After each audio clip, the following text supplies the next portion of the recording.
Dans cette vidéo, on va voir comment personnaliser une newsletter.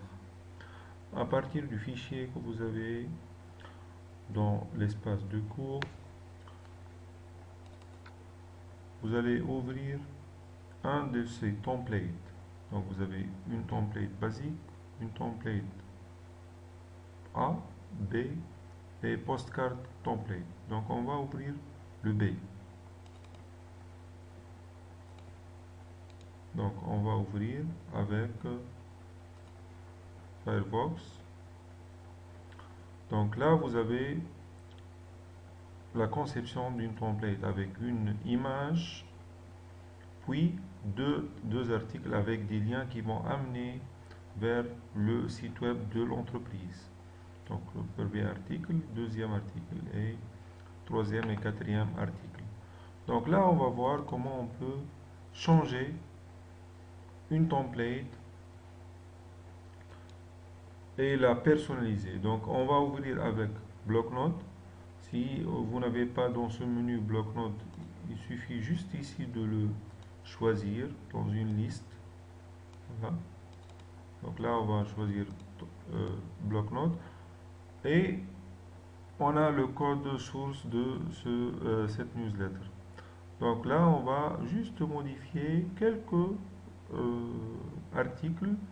Donc on va uniquement modifier le texte sans toucher à la forme. Donc ici par exemple la licence PME PMI. Donc on va changer la licence marketing à Lisette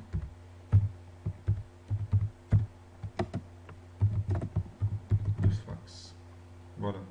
Et élaboré par Mohamed.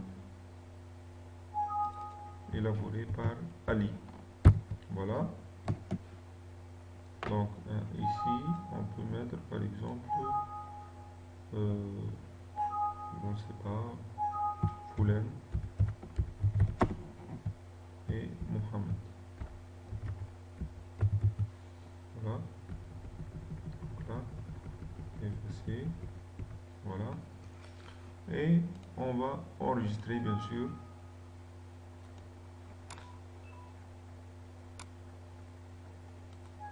Voilà.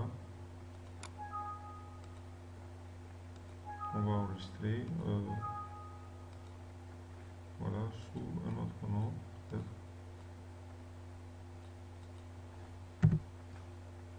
Et voilà.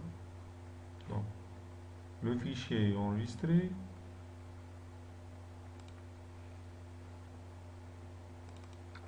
Voilà. Il est là.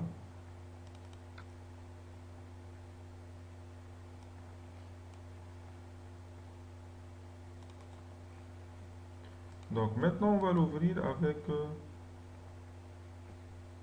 un navigateur comme Firefox et là vous voyez que le titre a changé, le texte aussi, Foulen Mohamed. Donc on peut faire la même chose pour l'ensemble des textes qui figurent dans cette newsletter.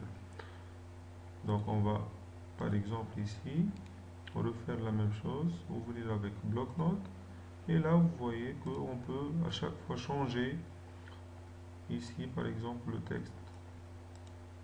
On va mettre autre chose. On va copier un autre texte, etc. etc. Donc là, une autre chose qu'il faut voir aussi, c'est l'image. Donc ici, c'est l'image. Donc l'image, l'adresse de l'image, c'est là. Donc il suffit juste de changer cette adresse et pour personnaliser l'image que vous voulez ou mettre l'image que vous voulez. Donc bien sûr, il faut respecter les dimensions. Donc là, c'est le dossier et ça, c'est le fichier, le nom du fichier de l'image. On peut le visualiser ici. Voilà, c'est celui-là. Voilà, c'est celui-là. Et vous voyez que c'est l'image qu'on a. Donc c'est l'adresse ou le chemin qui mène à l'image. Voilà.